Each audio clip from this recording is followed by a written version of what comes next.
Going into this documentary was a lot easier said than done. I, for one, listen to music a lot, and I feel like people around me also listen to music a lot. So trying to approach this topic of music as non-biased as possible is a lot easier said than done.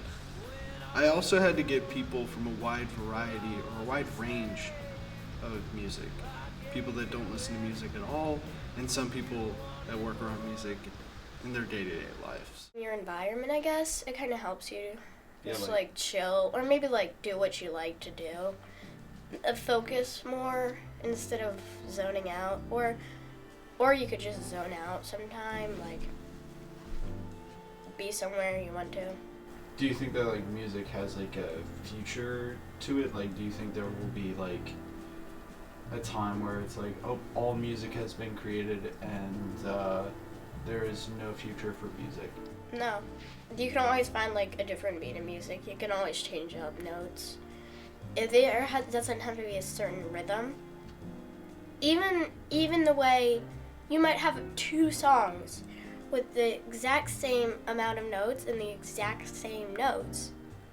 It's the way you sing it, or the way you play it, or the way you have the tempo, it's different. So no. Do you play an instrument, or do you hope to play an instrument? So my friend's gonna teach me some piano.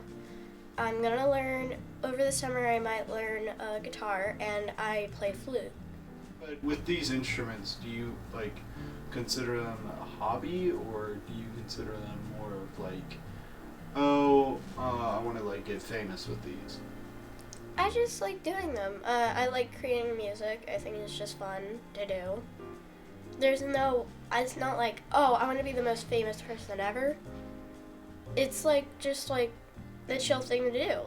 Oh, hey, I can put on some tunes I recorded for our picnic. Not I'm gonna go to a concert and play those. Yeah, that would be cool, but it's not my biggest thing to do. There is a right way to make music. Do you think for example, someone smacking pots and pans against each other compared to an orchestra playing violins, do you think there's a right or wrong way? I don't think there's a right or wrong way. I don't think there's a right or wrong way. I think music is probably universal in animal life and possibly even plant life. I mean, if you stop and think about it, we all hear a heartbeat before we're conscious of anything. We hear our mother's heart beating over our heads before we are born. And that happens to every living thing that is born of a female. Yeah. I don't know that chickens and other birds, but listen to the way birds sing. Exactly. And birds sing and improve or change their songs because, and most of the singers are males, because the female likes it. So you think music is... I think it's universal in where there's life.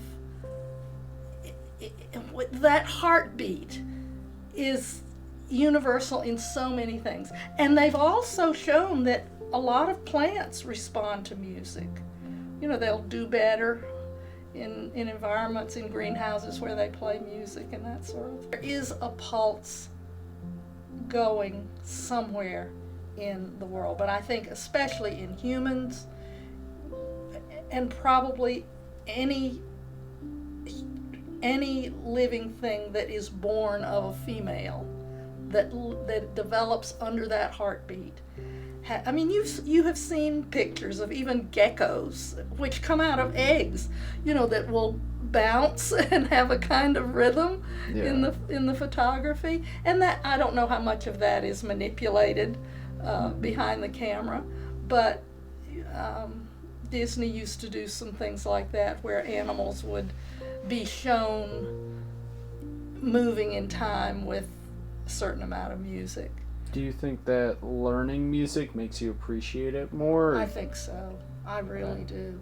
But I think just like painting, learning about painting, learning about sculpture, learning about architecture, learning about plants, learning about cats, learning about humans, learning about anything, I think takes an investment in time and thought.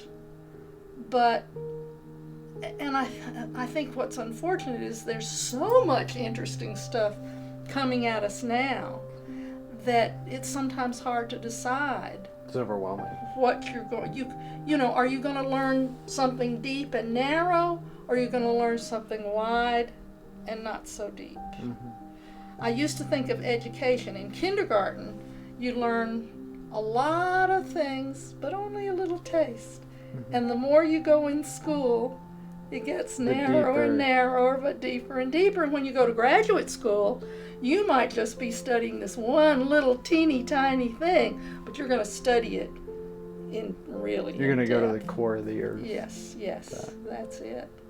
That's it. Yeah. What is music to you guys? Like, what do you think? Do you use it as like a form of expressionism, or like, is it just kind of like, oh yeah, I do this as a hobby and this is like fun? Well, considering when I joined the band, I pretty much just like left everything behind. I called out of work and told them that I couldn't make it in. I have to get tested for COVID, and ended up not going back to work for 2 weeks. And then after I got back, told them I'm switching to only 3 days a week. So I'm only working 3 days a week now, and I live on my own, so it's hard. But I am trying to treat music as like a full-time career.